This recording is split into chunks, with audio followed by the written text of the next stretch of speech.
Okay, this is Stephen Cobb again. I got a little long-winded on our advanced settlement strategies regarding what kinds of sentences people get because I spent most of the time allotted on the state hospital. What I'd like to tell you about is specifics, and that is, in some cases, we can use this type of material for negotiated dismissal. It's rare, but it does happen. Secondly, we use it for reductions of charge. We use traditional litigation to get charge reductions. We also use brain imaging-based defenses to get reductions in charges. We also try to get substitutions of charges. A classic example of a substitution you may think of as a reduction, although it's technically inaccurate, is a DUI charge being reduced to reckless driving. That can't legally happen. And immediately people go, what? I know somebody got their charges reduced to a reckless. No, if it's a Florida case, their charge was substituted. There is a difference. So we look for charge substitutions. Here's one you wouldn't even think of.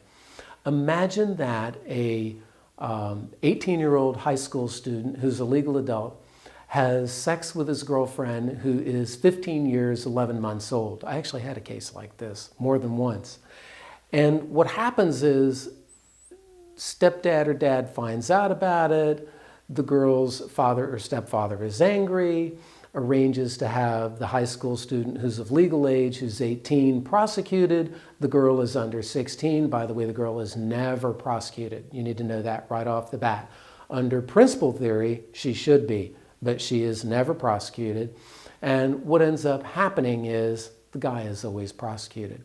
Well, in cases like that, okay, if we have a brain imaging case where we have a major felony charge that has tremendous ramifications, prison, sex offender registration, etc., in some cases with certain facts that line up a certain way, okay, so I'm not trying to get you all excited about, your terrible sex offense is going to be turned into, a second-degree misdemeanor.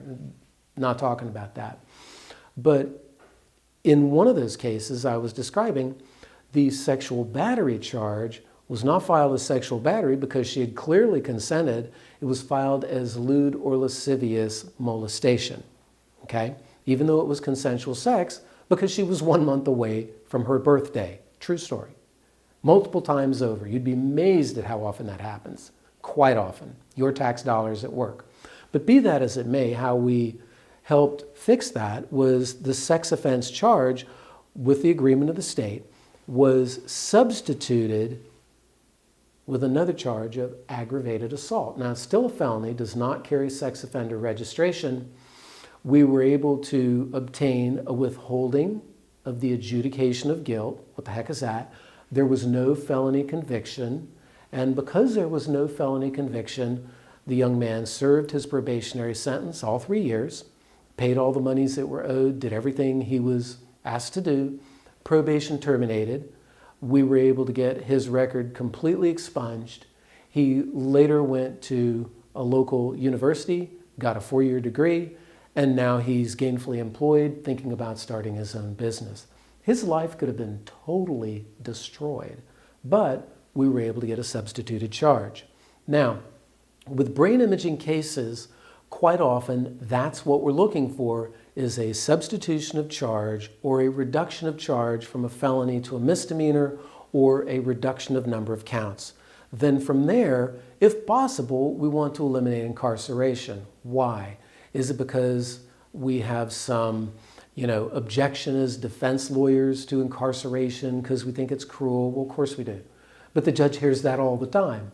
What the judge doesn't always hear and needs to hear is, and by the way, Your Honor, this will damage this person's brain, making it more likely they will commit further crimes at a great cost to society. So as a result, what we're doing is we're recommending that judges impose probationary sentences, in some cases house arrest. In felony court, it's called community control, and structure those sentences to where the requirements of treatment, if there are 5 things or more or less that those things are incorporated into the sentence, because that increases the likelihood of a successful non-incarcerative sentence being completed and treatment is obtained. Because that's the real goal. Kill two birds with one stone. Solve the criminal law problem, solve the problem that caused the criminal law problem, and then let's help our clients lead functional, productive, and happy lives.